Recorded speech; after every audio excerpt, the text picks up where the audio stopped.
देखिए जी, पहला क्वेश्चन देखिए आप। पहले क्वेश्चन में क्या दिया हुआ, तीन संख्याओं का औसत 2:3:5 के अनुपात में है। यदि इनके औसत का आधा 50 है तो छोटी संख्या का वर्ग क्या होगा? छोटी संख्या का वर्ग क्या होगा?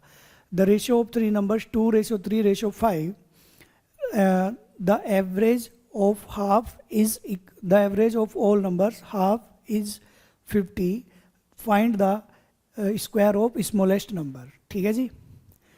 अब देखिए क्वेश्चन को, संख्याएं कितने अनुपात में दी हुई? 2:3:5 के अनुपात में दी हुई है। तो यहाँ से इनका औसत निकालिए। 2 और 3 5 और 5 10। संख्याएं कितनी है जी? 3। औसत क्या होता है? प्रेक्षणों का योग अपोन में प्रेक्षणों की संख्या। औसत, इनके औसत का आधा यानी इनके एवरेज का हाफ कितना गिवन है? 50। कितना गिवन है जी? 50। अब यहाँ से 0 से 0 कैंसिल, और 3 दूनी 6 पंजे 30, तो इसका मतलब ये 1 यूनिट की वैल्यू आएगी 30। और हमसे पूछा गया छोटी संख्या का वर्ग, तो छोटी संख्या का वर्ग मतलब 1 यूनिट की वैल्यू कितनी है? 30, तो 2 यूनिट की वैल्यू आ जाएगी 30 दूनी 60।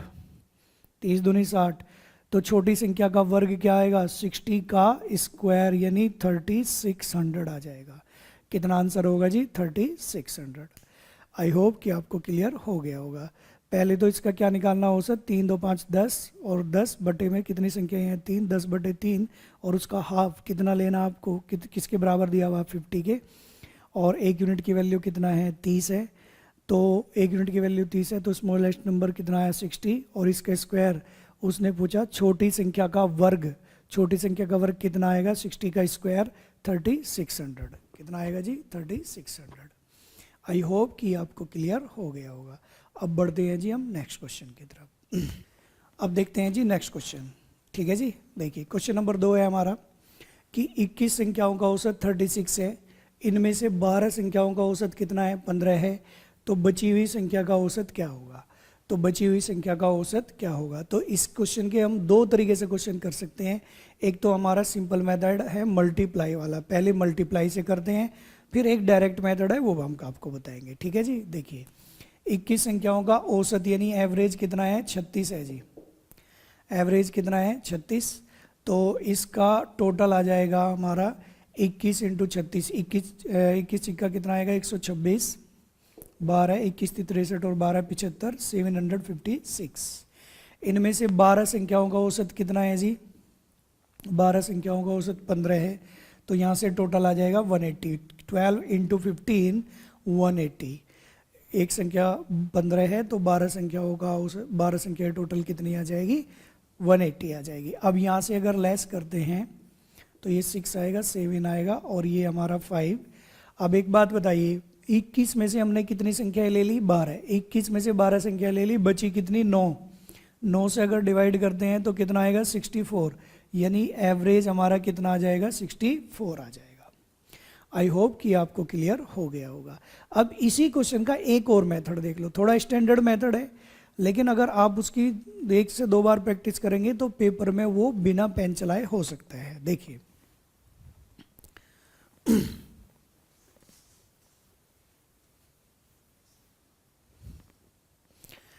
यहाँ पे देखिए, जैसे टोटल कितने नंबर है? 21, जिनमें से 12 संख्याओं का औसत कितना है? 15 है। और बची 12 में से कितनी संख्या है? 9। इसका औसत हमसे पूछा है, और टोटल जो एवरेज दिया हुआ वो कितना दिया हुआ? 36 दिया हुआ है। कितना दिया हुआ जी? 36 दिया हुआ है। अब 12 का एवरेज 15 है, इट मीन्स ये हुआ कि 9 संख्याओं का औसत आपसे पूछा है। जब टोटल एवरेज 15 है तो एवरेज का मतलब क्या होता है? बराबर बराबर, सभी में इक्वल इक्वल, यानी 36 पार्ट ये होना चाहिए, एवरेज 36 इसका होना चाहिए और 36 इसका होना चाहिए। तो 36 इसका तो होना चाहिए ही। फिर यहाँ पे 36 होने में कितने की कमी है? प्लस लगाएंगे। वो कमी पूरी करने के लिए क्या करेंगे? प्लस करेंगे। कितने की कमी है? 21 की। भाई यहाँ पे 36 पूरा करने के लिए कितने की कमी है? 21 की। और 21 लेकिन ऊपर 1 यूनिट की वैल्यू 21, लेकिन टोटल कितनी संख्या है? 12। तो इंटू में 12। और यहाँ से 9 संख्याओं का औसत निकालना, 9 से डिवाइड करेंगे। 3 सत्ते 21 और 3 चौक 12, 7 चौक 28। 36 में अगर 28 जोड़ेंगे तो भी हमारा कितना आएगा? 64 आएगा। तो ये औसत हमारा कितना आ गया? शेष संख्याओं का औसत 64 आ गया। आई होप कि आपको बिल्कुल क्लियर हो गया होगा। ठीक है जी। देखिए 12 संख्याओं का औसत 15 है, 9 का पूछा गया है, टोटल दिया हुआ 36। तो एवरेज का मतलब क्या होता है, बराबर बराबर, तो 36 ये 36 ये, तो ये तो 36 ले लिया, इसमें 36 में कितनी कमी 21 की, लेकिन एक यूनिट 21 के बराबर, टोटल संख्या 12 दी हुई, तो 12 इंटू 21, और औसत हमें 9 संख्याओं का यहाँ पे निकालना, तो 9 से डिवाइड, जिसका भी निकालना हो उससे डिवाइड कर देंगे। भाई एक यूनिट की वैल्यू कितनी हो गई 21, और 12 संख्याएं हैं तो 12 इंटू 21, और टोटल कितनी संख्या है 9, 9 से डिवाइड कर देंगे तो कितना होगा 28, तो 28 प्लस 36 तो कितना होगा 64 होगा। आई होप कि आपको बिल्कुल क्लियर हो गया होगा। बढ़ते हैं जी हम नेक्स्ट क्वेश्चन की तरफ। ठीक है जी। देखिए 12 किलोग्राम आलू 63 रुपीज के बेचे और 5% का लाभ हुआ। कितने का लाभ हुआ जी, 5% का लाभ हुआ। 50 किलोग्राम आलू 247.5 रुपीज के बेचे और कितने प्रतिशत का लाभ अथवा हानि हुआ।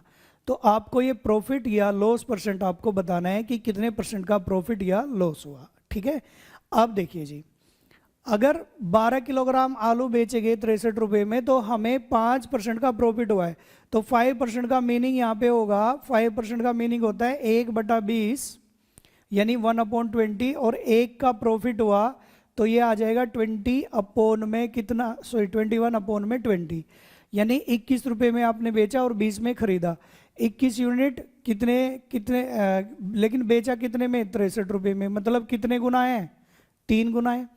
और जब 3 गुना हमारा सेलिंग प्राइस है तो 3 गुना ही हमारा क्या आएगा, कॉस्ट प्राइस आएगा। यानी 60 रुपये में हमने क्या किया, खरीदा। और 60 रुपये में हमने कितने किलोग्राम आलू खरीदे, 5 किलोग्राम आलू खरीदे, यानी 1 किलोग्राम का जो मूल्य हो गया 5 रुपये पर केजी। 1 किलोग्राम का मूल्य कितना हो गया जी, 5 रुपये। 1 किलोग्राम का मूल्य कितना हो गया, 5 रुपये।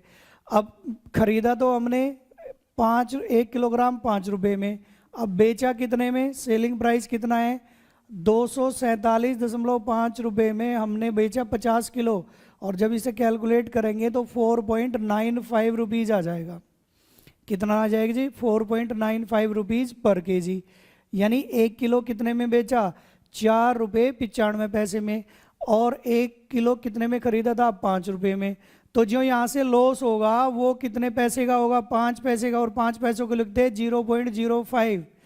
और जो प्रॉफिट या लॉस परसेंट निकालते हैं वो किसकी कंपेयर में निकालेंगे हम, सीपी की कंपेयर में। और सीपी कितने रुपए है, 5 रुपये इंटू 100, तो कितने परसेंट का लॉस आया, 1% का लॉस आ जाएगा। ये माइनस का मतलब है कि 1% का लॉस हुआ है। अगर चाहो तो माइनस दिखा दो, चाहो तो मत दिखाओ।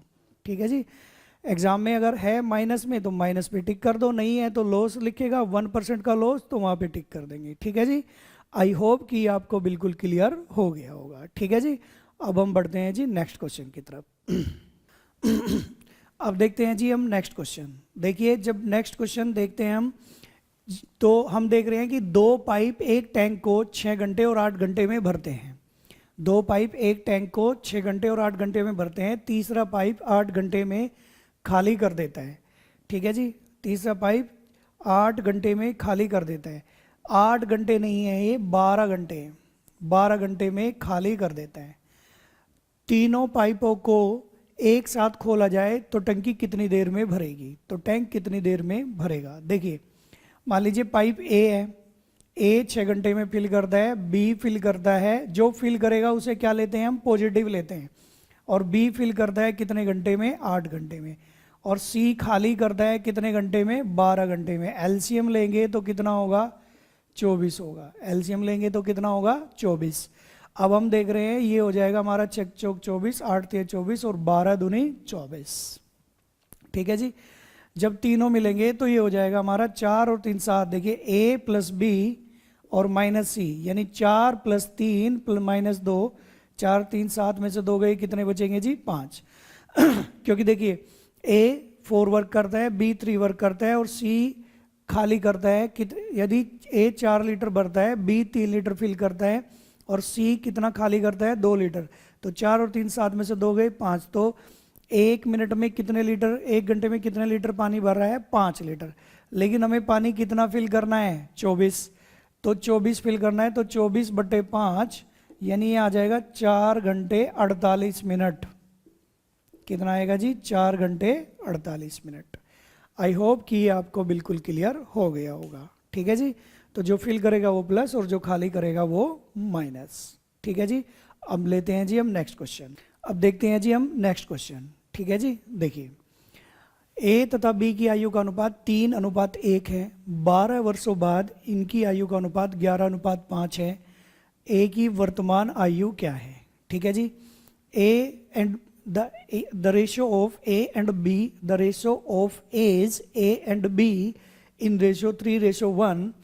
After 12 year, the ratio becomes 11:5. Find the present age of A. Find the present age of A. तो इसका मैं आपको डायरेक्ट मेथड बता देता हूँ, क्रॉस मल्टीप्लाई वाला। देखिए ए तथा बी की जो प्रेजेंट एज का रेशो है वो कितना है? 3:1 है। यानी वर्तमान आयु, प्रेजेंट एज, वर्तमान आयु, जो वर्तमान आयु दी हुई है वो उसका अनुपात कितना है आपका? 3:1 है। ये हमारा 3:1 है। 12 वर्ष बाद, 12 वर्ष बाद इसका अनुपात कितना हो जाता है? 11:5। कितना हो जाता है जी? 11:5। अब हमें क्या करना है इसमें? अब हम करेंगे इसमें क्रॉस मल्टीप्लाई से। कैसे करेंगे जी? क्रॉस मल्टीप्लाई से। इसकी मल्टीप्लाई यहाँ पे ले जाएंगे और इसकी मल्टीप्लाई यहाँ पे ले जाएंगे। तो 5 × 15, 11 × 11, दोनों का अंतर कितने यूनिट आएगा? 4 यूनिट। 4 यूनिट आएगा। तो यहाँ से 4 यूनिट आएगा। 11 और 5 का अंतर लेते हैं, वो कितना आएगा? 6। और 6 अंतर कितने का है? 12 का। तो 12 × 6 72। तो टोटल अंतर 72 ईयर का है। टोटल अंतर कितने ईयर का है? 72 ईयर का।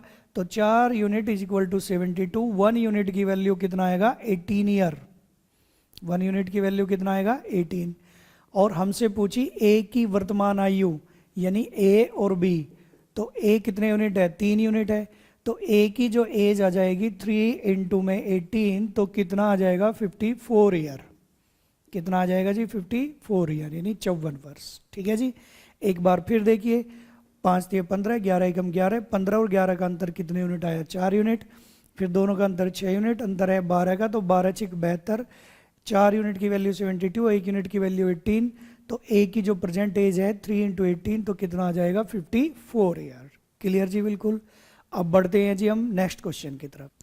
अब देखते हैं जी नेक्स्ट क्वेश्चन। ठीक है जी, देखिए देखिए 5 लगातार संख्याओं का औसत 27 है। Average of 5 numbers, 5 natural numbers is 27। कितना है जी इसका एवरेज? 27। अब मैं आपको एक बात लास्ट क्वेश्चन में भी बताई थी कि जो एवरेज होते हैं, जब लगातार संख्याओं का औसत लेते हैं, कंटिन्यू नंबर का एवरेज लेते हैं, तो जो औसत होता है वो बीच वाली संख्या होती है। औसत क्या होती है? बीच वाली संख्या। जैसे हमने 5 संख्याएं लगातार ली, तो 5 संख्याओं में जो बीच वाली संख्या होगी वो कौन सी है? 27। यानी 5 संख्याओं में से एक संख्या 27 है। औसत, लगातार संख्याओं का औसत जो होता है वो बीच वाली संख्या होती है। तो बीच वाली संख्या कौन सी है? 27। तो 5 में से एक संख्या आपने ली 27, बचा कितना? 4। बचा कितना? 4। तो ये नेचुरल नंबर है, 2 से डिवाइड करेंगे। या फिर हम एक काम कर सकते हैं सीधा सीधा, कि हम देख रहे हैं कि ये हमारा एवरेज 27 है, तो औसत क्या होता है? बीच वाली संख्या। तो इसका मतलब ये हुआ 2 आगे की संख्या ले लेंगे और 2 पहले वाली संख्या ले लेंगे। तो जो पहले वाली संख्या लेंगे वो कितना आएगा? 25। और जो आगे की संख्या लेंगे वो आएगा 29। तो ये हमारा आ जाएगा लार्जेस्ट नंबर। क्या आएगा जी? Largest number. और ये हमारा क्या आएगा? Smallest number. क्या आएगा जी? ये स्मॉलेस्ट नंबर। आई होप कि आपको बिल्कुल क्लियर हो गया होगा। लेकिन हमसे पूछा है बड़ी संख्या और छोटी संख्या का गुणनफल। बड़ी संख्या और छोटी संख्या, बड़ी संख्या और छोटी संख्या का गुणनफल। बड़ी संख्या कितनी है? 29 और छोटी संख्या है 25। दोनों का जो गुणनफल आएगा वो कितना आएगा? 725।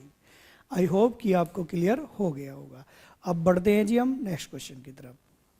अब देखते हैं जी हम नेक्स्ट क्वेश्चन। ठीक है जी, देखिए अब नेक्स्ट क्वेश्चन में क्या है कि एक व्यक्ति 2 रुपये में 3 वस्तु खरीदता है और 4 रुपये में 5 वस्तु बेचता है, तो लाभ प्रतिशत कितना है? तो लाभ प्रतिशत कितना है ये हमें बताना है। अब देखिए, जब 2 रुपये में 3 वस्तु खरीदेगा तो एक वस्तु का मूल्य हो जाएगा, कितना हो जाएगा, जब 2 रुपये में 3 वस्तु खरीदेगा तो एक वस्तु का मूल्य हो जाएगा 2/3। कितना हो जाएगा, 2/3।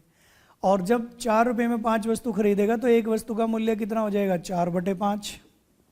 कितना हो जाएगा जी, 4/5। 2 रुपये में 3 वस्तु आती है तो एक वस्तु कितने में आएगी, 2/3 में। और 4 रुपये में 5 वस्तु बेचता है तो एक वस्तु कितने में बेचेगा, 4/5 में। अब हम क्या करेंगे, इन कैल्शियम ले लेंगे, 5 और 3 कैल्शियम 15, और ये 15 से गुणा। जब 15 से गुणा तो ये कितना आएगा, 5, तो 5 दूनी 10 और 5 तिये 15, 4 तिये 12। अब देखिए 10 में खरीदा और 12 में बेचा तो कितने का लाभ हुआ, 2 का लाभ। किसकी कंपेयर में, जो लाभ या हानि प्रतिशत निकालते हैं सीपी की कंपेयर में निकलेगा 10 × 100, 0 से 0 कैंसिल, तो कितने % का प्रॉफिट आया है, 20% का प्रॉफिट आया है। तो यहाँ से कितने % का प्रॉफिट आया जी, ये 20% का प्रॉफिट। आई होप कि आपको क्लियर हो गया होगा। ठीक है, इसका एक मेथड और है अगर आप करना चाहे तो। देखिए एक मेथड दूसरा ये है कि जैसे 2 रुपये में कितनी वस्तु खरीदी आपने, 2 रुपये में हमने खरीदी 3 वस्तु। कितनी खरीदी जी, 3 वस्तु। 2 रुपये में 3, और 4 रुपये में हमने कितनी बेची, 5। तो ये तो हमारा प्राइस हुआ, और ये हमारा क्या हुआ, आर्टिकल। ये हमारा प्राइस हुआ और ये हमारा आर्टिकल है। तो सिंपल सा मेथड है, कैसे करेंगे क्वेश्चन को। तो आर्टिकल तो हमने क्या हुआ, 2 रुपये में जब 3 वस्तुएं खरीदी और 4 रुपये में 5 वस्तुएं बेची तो वस्तुएं बराबर कर लेंगे। वस्तुएं बराबर करने के लिए 5 की गुणा ऊपर और 3 की नीचे। जब 5 की गुणा ऊपर की तो ये 4 की गुणा ऊपर होगी, 5 की गुणा ऊपर होगी और 3 की नीचे होगी। सेम करेंगे भाई, 5 ऊपर मल्टीप्लाई किया तो 5 यहाँ पे। अगर हम 5 गुनी वस्तुएं क्या कर रहे हैं, खरीद रहे हैं, तो 5 गुनी वस्तुएं खरीद रहे हैं तो प्राइस भी तो 5 गुना देना पड़ेगा। और जब 3 गुनी वस्तुएं बेच रहे हैं तो 3 गुना प्राइस देना पड़ेगा हमें। तो ये आ गया आपका कितना, 10, और ये आ गया कितना, 12। 10 में खरीदा, 12 में बेचा, तो कितने का लाभ हुआ, 2 का। किसकी कंपेयर में, 10 की × 100, तो इसका मतलब कितने % आ गया, 20%। कितने % आ गए जी, 20%। अब दोनों मेथड में से जो आप चाहे वो सोल्व कर सकते हैं। आई होप कि आपको बिल्कुल क्लियर हो गया होगा, कोई प्रॉब्लम यहाँ तक नहीं होगी।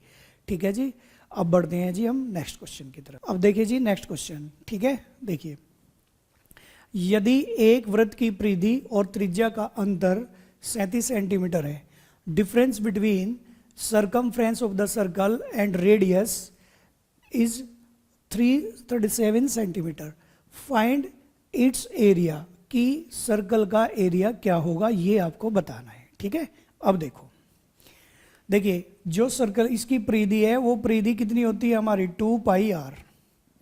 जो सर्कमफ्रेंस होता है सर्कल का, वृत्त की परिधि होती है 2πr, और रेडियस का डिफरेंस कितना है, 37 है। कितना है जी, 37। और पाई की वैल्यू रखेंगे 22/7 माइनस, और रेडियस कॉमन ले लेंगे। पाई की वैल्यू रखी 22/7, रेडियस कॉमन ले लेंगे, और इज इक्वल टू कितना है, 37 है। कितना है जी, 37। अब ये 7 माइनस होगा, 44 में से 7 माइनस होगा तो ये बचेगा 37/7 into R is equal to 37। Radius यहाँ से आ गया आपका 7 सेंटीमीटर। रेडियस कितना आ गया जी, 7 सेंटीमीटर। तो 7 सेंटीमीटर आ गया। अब हमें निकालना है इसका एरिया। एरिया अगर हमें निकालना तो ये हो जाएगा πr²। कितना होगा जी, πr²। तो पाई की वैल्यू लेंगे 22/7, और रेडियस हमारा 7 का स्क्वायर, यानी 7 × 7, 7 से 7 कैंसिल, 154 सेंटीमीटर स्क्वायर। तो आंसर कितना आ गया जी हमारा, 154 सेंटीमीटर स्क्वायर, 154 सेंटीमीटर स्क्वायर। ठीक है जी, सर्कमफ्रेंस और रेडियस का डिफरेंस, यहाँ से रेडियस निकाली, और एरिया क्या होता है सर्कल का, πr², और वैल्यू पुट कर दी हमने। ठीक है जी, अब हम बढ़ते हैं जी नेक्स्ट क्वेश्चन की तरफ। ठीक है, आइए अब देखते हैं जी नेक्स्ट क्वेश्चन। देखिए यहाँ पे 225 का रूट कितना दिया हुआ, 15। 225 का रूट कितना होगा जी, 15 होगा। 15 में 15 ऐड करेंगे हम किस में, 129 में, फिर रूट निकालेंगे ऊपर, तो 112 का रूट 144 हो जाएगा। 144 का रूट कितना आ जाएगा जी 12, और 12 को प्लस करेंगे 3013 में, जब 3013 में प्लस करेंगे तो ये 3025 होगा, और जब इसका रूट निकालेंगे तो ये हमारा आ जाएगा 5 × 30 यानी 55 आ जाएगा। कितना आ जाएगा जी 55, क्योंकि 55 का स्क्वायर कितना होता है 3025। आई होप कि आपको क्लियर हो गया होगा। 225 का रूट 15, 15 में 129 प्लस करेंगे 144, 144 का रूट 12, और 12 को प्लस करेंगे 3013 में, तो ये हो जाएगा 3025 का रूट हमारा कितना आएगा 55 आएगा। कितना आएगा जी 55। ठीक है, अब देखते हैं जी। देखिए 3 लगातार बट्टा, बट्टा मतलब होता है डिस्काउंट, 3 कंटिन्यू डिस्काउंट 10%, 20% एंड 25% किसी आर्टिकल पर दिए गए, और आर्टिकल को कितने में सेल किया गया 10,800 रुपीज में सेल किया गया। तो आर्टिकल का मार्केट प्राइस आपको बताना है, यानी अंकित मूल्य बताना है कितना होगा। ठीक है जी, अंकित मूल्य कितना होगा। अब आप एक चीज देखिए, अगर ये 100 है जी, कितना है जी 100, और 100 में डिस्काउंट कितने का दिया 10% का, तो 100 का 10% कितना होता है 10, तो 10 का डिस्काउंट देंगे जी कितना आएगा 90। कितना आएगा 90। 90 में फिर आपने डिस्काउंट दिया 20% का, तो 90 का 20% होगा कितना 18, तो 90 में से 18 घटाएंगे तो कितना आएगा 72।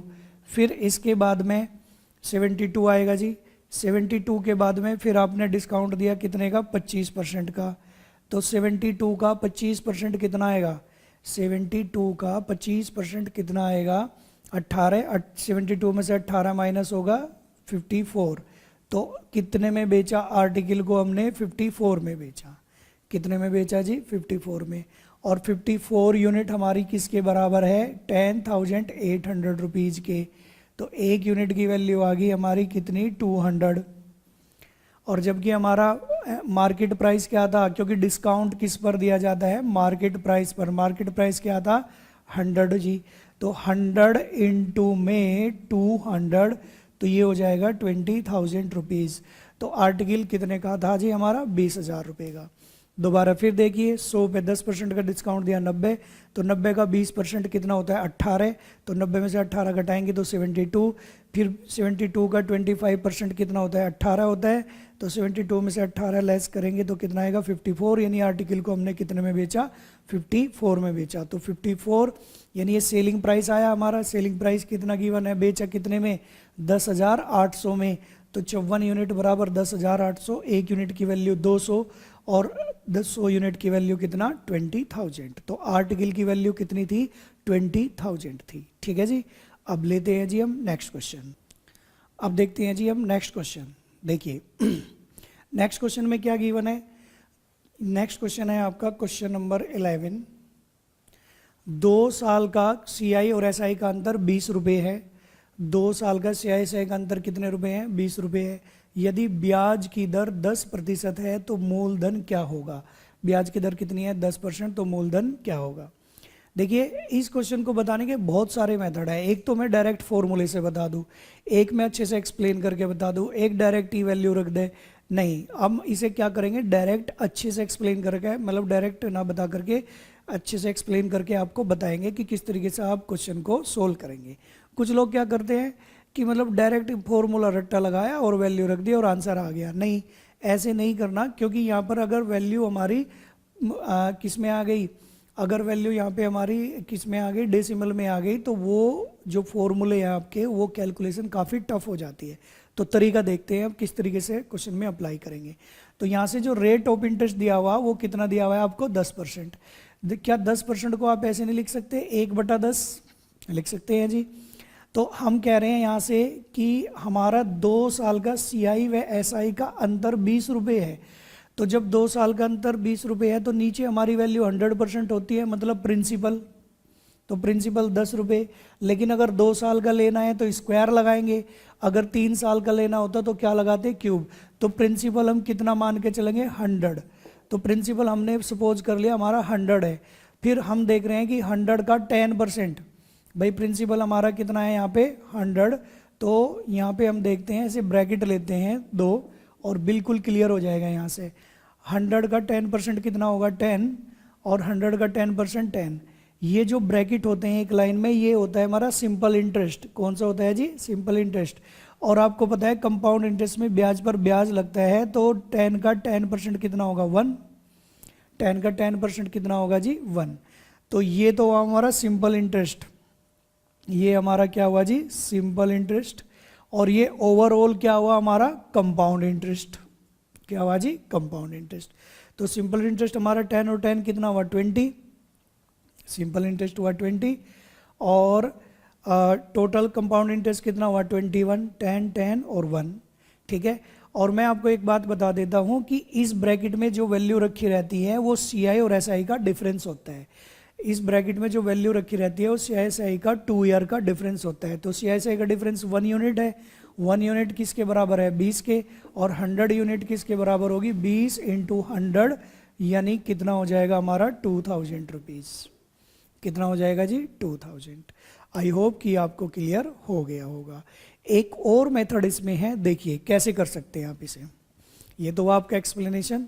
दूसरा तरीका ये है कि जैसे यहाँ तक तो आप सेम करिए कि रेट ऑफ इंटरेस्ट आपने रखा और प्रिंसिपल सपोज कर लिया कि 100 है।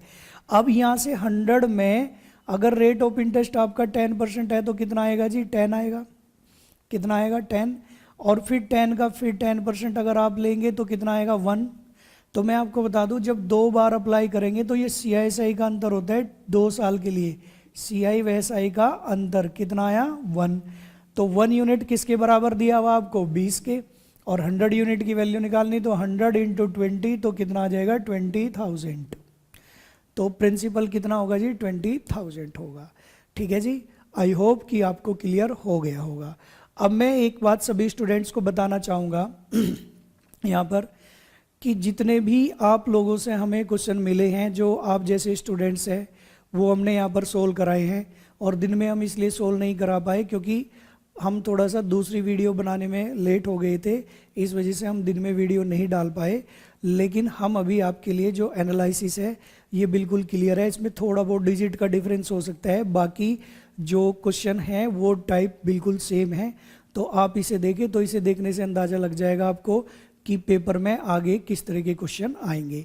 और मैं आपको एक बात बता देता हूँ कि पहली और दूसरी शिफ्ट में जो क्वेश्चन मैथ्स के आए थे वे 16 से 17 क्वेश्चन आए थे। 16 से 17 क्वेश्चन मैथ्स के आए थे, तो आप उन्हें अच्छे से देख लें। ये जो क्वेश्चन हमने एनालिसिस कराया है, आई होप कि आपको इससे आगे आने वाले एग्ज़ाम जो आप देंगे, जिन स्टूडेंट्स ने नहीं दिए उन्हें हेल्प ज़रूर मिलेगी। ठीक है जी। और अगर कोई भी प्रॉब्लम आपको होती है तो आप वीडियो को रिवाइव करके देखें या कमेंट्स में बताएं। ठीक है जी। और हमारे चैनल को आप सब्सक्राइब करें और शेयर करें। और मिलते हैं जी हम नेक्स्ट क्लास में आपसे। कल फिर हम एक वीडियो आपके लिए डालेंगे 28 नवंबर की, जो कि 28 नवंबर में जो भी आपके दोनों शिफ्ट में या तीनों शिफ्ट में जो भी एग्ज़ाम होंगे वो हम एनालिसिस करके यूट्यूब चैनल पर आप लोगों के लिए वीडियो लाएंगे। ठीक है जी। अब मिलते हैं जी हम नेक्स्ट क्लास में। धन्यवाद जी।